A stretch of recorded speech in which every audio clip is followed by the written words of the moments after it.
D'un côté, de plus en plus consciente des enjeux écologiques et de l'autre, pressurisée par une législation de plus en plus contraignante, les entreprises revoient leurs copies en matière d'équipement et se penchent notamment sur la question de leur flotte auto.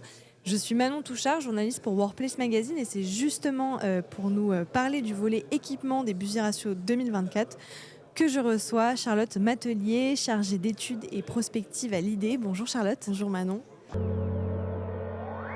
Workplace Magazine présente Déchiffrage, le podcast qui décode les chiffres et tendances de l'environnement de travail en partenariat avec l'IDée. Alors après avoir connu une baisse suite à la pandémie et une nouvelle hausse à la reprise des déplacements professionnels, le volet équipement de l'étude semble très élastique aux déplacements et au transport. Quelle place occupent les déplacements dans le budget? S'inscrivent-ils dans la tendance déjà observée l'année dernière?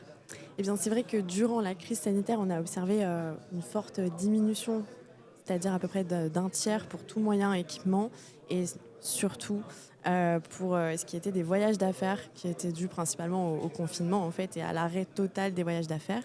Et pour la période 2017-2023, par contre, on augmente une forte hausse qui est de plus 45% par poste de travail et de 42% par mètre carré. Comment ont évolué les coûts, plus spécifiquement les coûts induits par les flottes auto et comment les entreprises envisagent-elles l'évolution des volumes? Eh bien, depuis 2017, ces coûts ont augmenté de près de 15 000 €. Donc il y a vraiment une très forte augmentation. Et surtout, depuis 2021, donc, ce qui est dû à la reprise des activités, à la reprise économique suite à la crise sanitaire.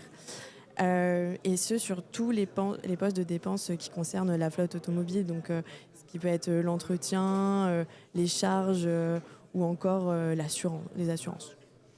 Et avec des entreprises qui anticipent aussi une diminution de la taille de leur parc ou pas du tout? Eh bien, d'après une étude de l'Arval Mobility Observatory, 9 entreprises sur 10 estiment que la taille de leur flotte va rester stable ou augmentera, mais très légèrement entre 2023 et 2025. Et en fait, il y a seulement 9% des entreprises qui pensent que leur flotte va diminuer. Il y a aussi un enjeu des flottes plus vertes Tout à fait. pour les entreprises aussi, à la fois d'un point de vue réglementaire, mais aussi pour leur attractivité.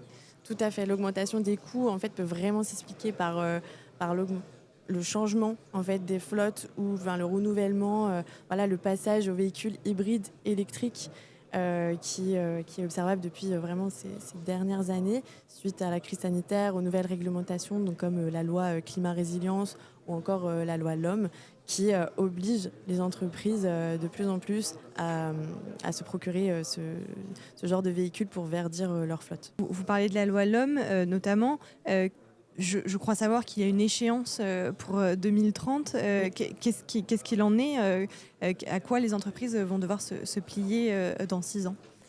Eh bien, il y a déjà eu une première échéance qui a été au 1er janvier 2024, qui a été de renouveler au moins 20% de leur parc. Et pour 2030, effectivement, c'est de passer cette fois à 70%.